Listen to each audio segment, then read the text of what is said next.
Hello, everybody, and I hope you're not freezing to death out in the Midwest there. God bless you. I hope your son's going to appreciate this. I want to comment on the reading there that you gave us from, as Bill sees it, or Daily Reflections, whichever it was there. Too smart for our own good. And I related to what you said about, I can't be an alcoholic. I have a job, I have a wife, I have kids, I have a house, I have a car, blah, blah, blah. And it seems to me, looking back, that um, when I came into the program, I can see now, I was totally ignorant of what alcoholism was. Uh, that it was a progressive disease, that it was a very patient and long, stretched out progressive disease for most of us, and what the end result was going to be. Uh, in fact, when I heard what the end result was going to be, hospitals, institutions, and death, I didn't really believe that at the time. And um, I didn't realize that there were many people in my circle and in my family who were alcoholics or beginner alcoholics. In the big book, they have a breakdown of, like he's a heavy drinker, he's a beginning alcoholic, he's an alcoholic and he's like in his fatal stage, and it gives you descriptions of all those. And I found all that to be true. They did a great job describing the stages of alcoholism, just like any stage of disease, like in cancer, stage one, stage two, stage three, stage four, fatal, no recovery. Um, and that's all true, you know. But the amazing thing is the ignorance.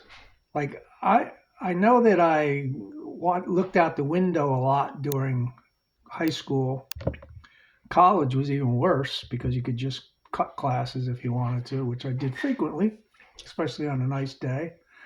So it is possible that they tried to instill a knowledge of the dangers of alcoholism and drug addiction somewhere in my schooling, and I wasn't there that day or I wasn't paying attention.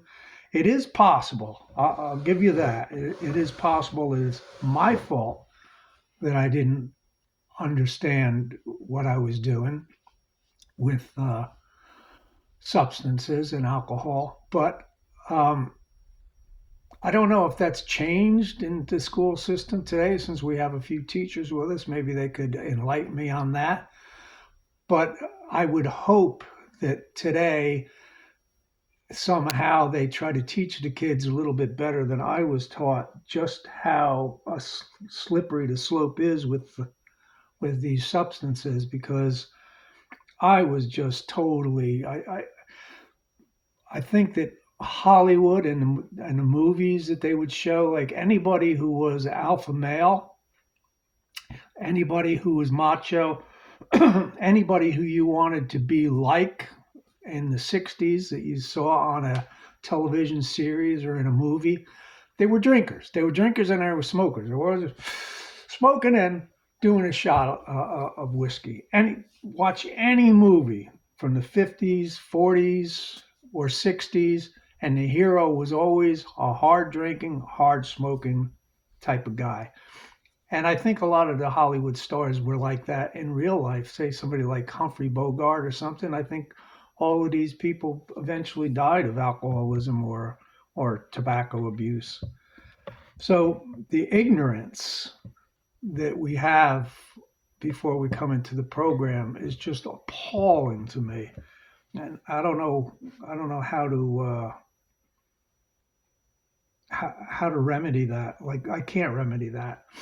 The program tells us that the only thing we can do is share our experience, strength, and hope with another alcoholic, and in the hope that they'll eventually get the picture and decide that sobriety is the best path for them before alcohol takes its fatal toll, as it has with so many people that I know of, either through the destruction of their organs or through the destruction of their brains to the point where they need to commit suicide just to get out of this rut they're in.